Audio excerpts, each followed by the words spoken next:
बोलो जयकारा बोल मेरे श्री गुरु महाराज की जय।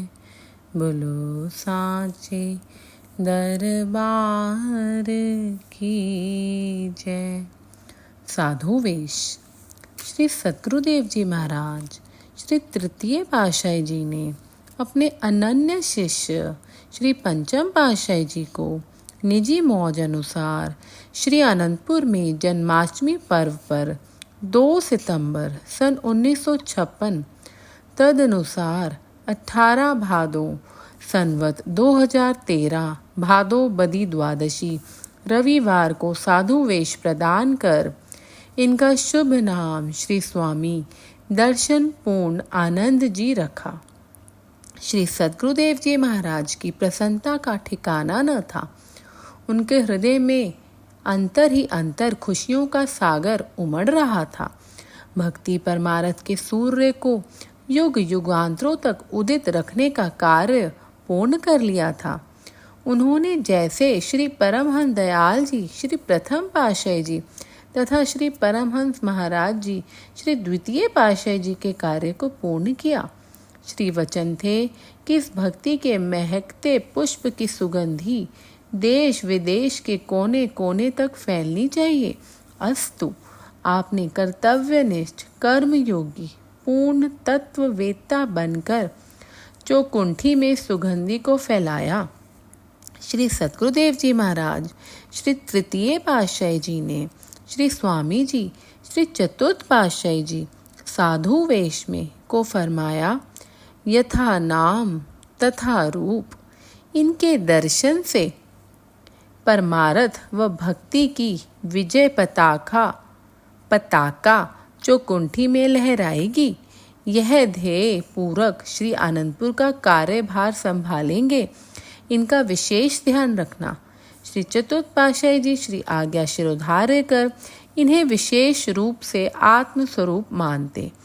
आपने श्री पंचम पातशाही जी साधु वेश में दिव्य तेज की प्रभा से श्री आज्ञा पालन में तत्पर रहकर कर्मठता का साक्षात प्रमाण प्रस्तुत किया। वैसे तो श्री तृतीय पातशाही जी महाराज श्री आनंदपुर में अधिकारी संस्कारी गुरुमुखों को साधु वेश प्रदान करते तो अत्यंत प्रसन्न होते। पुनः उनमें से कुछ एक को सत्संग की सेवा के लिए भेजते। आपको श्री गुरु महाराज जी ने अपनी दरगाही मौज अनुसार श्री आनंदपुर में सेवा कार्य सौंपा। आपने सब तरह की सेवा को अत्यधिक श्रद्धा एवं लगन से पूरा किया। जो सेवा आपके जिम्मे लगती आप समग्र समर्पण भाव से पूर्ण करते, जिससे श्री सद्गुरुदेव जी महाराज अत्यंत प्रसन्न हो उठते। श्री सद्गुरुदेव जी महाराज भक्तों की ओर एक भवन का मुहूर्त करके श्री कार में विराजमान हुए। उस समय आपके पिताजी एवं बड़े भाई भक्त अमरनाथ जी भी श्री दर्शनों के लिए श्री अनंतपुर में आए हुए थे। पिताजी ने श्री चरणों में विनय की, प्रभु यह आपकी ओर संकेत कर तो धन धान्य ऐश्वर्य संपदा को छोड़कर फकीर बन गया है। श्री वचन हुए कि हमने तो इन्हें दैवी एवं आध्यात्मिक सब संपदाओं का मालिक बना दिया है। इस रहस्य को उस समय किसकी इतनी बुद्धि थी जो समझ सके कि यह संकेत किस ओर है।